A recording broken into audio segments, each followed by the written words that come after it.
हिमालय के ऊपर बादलों में छुपा हुआ एक गांव है जो रहस्य से घिरा हुआ है। यह गांव अपनी सुंदरता और शांति के लिए जाना जाता है, लेकिन इसके पीछे एक गहरा रहस्य छुपा है। यहां के लोग अचानक गायब हो जाते हैं, बिना कोई निशान छोड़े। यह एक ऐसी जगह है जहां लोग बिना कोई निशान छोड़े गायब हो जाते हैं। यह एक ऐसी जगह है जहां लोग बिना कोई निशान छोड़े गायब हो जाते हैं। गांव की गलियां सुनसान हो जाती हैं और घर वीरान। कोई नहीं जानता क्यों, कोई नहीं जानता कैसे। गांव वाले असमंजस में हैं और उनके चेहरों पर चिंता की लकीरें साफ दिखाई देती हैं। वो बस गायब हो जाते हैं। घरों के कमरे खाली पड़े हैं और गांव का चौक सुनसान है। गांव वाले डर में जीते हैं। हर कोई अपने परिवार और दोस्तों के लिए चिंतित है। वो पुराने श्रापों और बदले की आत्माओं के बारे में फुसफुसाते हैं। बुजुर्ग लोग कहानियां सुनाते हैं और लोग ध्यान से सुनते हैं, लेकिन सच्चाई पकड़ से बाहर है। जंगल की धुंध और गांव के रहस्यमय दृश्य इस रहस्य को और गहरा बनाते हैं। क्या इन गायबियों का कोई तार्किक स्पष्टीकरण है? कुछ लोग मानते हैं कि यह किसी प्राकृतिक आपदा का परिणाम हो सकता है, जबकि अन्य लोग किसी अदृश्य शक्ति को दोष देते हैं, या कुछ और भयानक चल रहा है।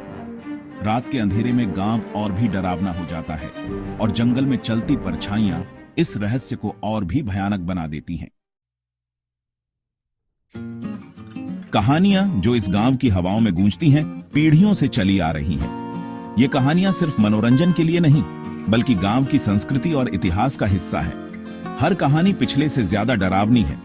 रात के अंधेरे में जब गांव पर धुंध छा जाती है, तो ये कहानियां और भी जीवंत हो उठती हैं। कुछ कहते हैं कि गायब हुए गांव वालों को राक्षसों ने ले लिया।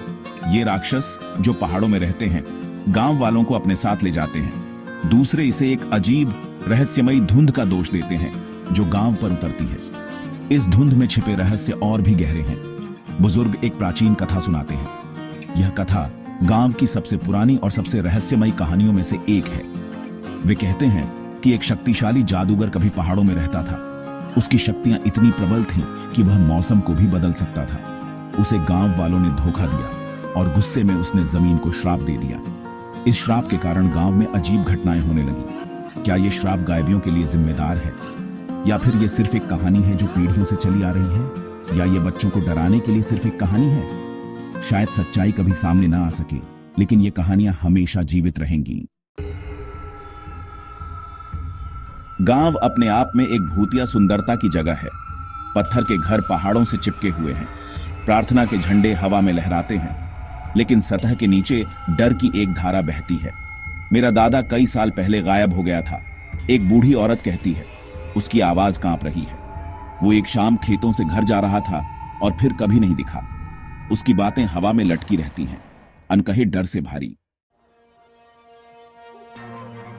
चौथा भाग, रक्षक, आत्मा। यह कहानी एक छोटे से भारतीय गांव की है, जहां परंपराएं और विश्वासें गहराई से जुड़ी हुई हैं। हर कोई श्राप और राक्षसों की कहानियों पर विश्वास नहीं करता। कुछ लोग इसे केवल पुरानी कहानियां मानते हैं, जबकि अन्य इसे गंभीरता से लेते हैं। कुछ ग्रामीण एक रक्षक आत्मा के बारे में फुसफुसाते हैं जो गांव की रक्षा करती है। यह आत्मा गांव के चारों ओर घूमती है, बुरी आत्माओं और खतरों से बचाती है। वे कहते हैं कि आत्मा उन लोगों को ले जाती है जो अयोग्य हैं, जो प्रकृति के संतुलन को खतरे में डालते हैं। यह आत्मा जंगलों और पहाड़ों में निवास करती है और केवल उन्हीं को दिखाई देती है जो इसके अस्तित्व में विश्वास करते हैं। हमें पहाड़ों का सम्मान करना चाहिए, एक युवक कहता है। उसकी आंखें दृढ़ विश्वास से भरी हैं। वह बताता है कि कैसे उसके पूर्वजों ने हमेशा प्रकृति के साथ तालमेल बिठाकर जीवन जिया है। हमें यहाँ रहने वाली आत्माओं के साथ तालमेल बिठाकर रहना चाहिए। यह केवल एक विश्वास नहीं है, बल्कि एक जीवन शैली है जो पीढ़ियों से चली आ रही है।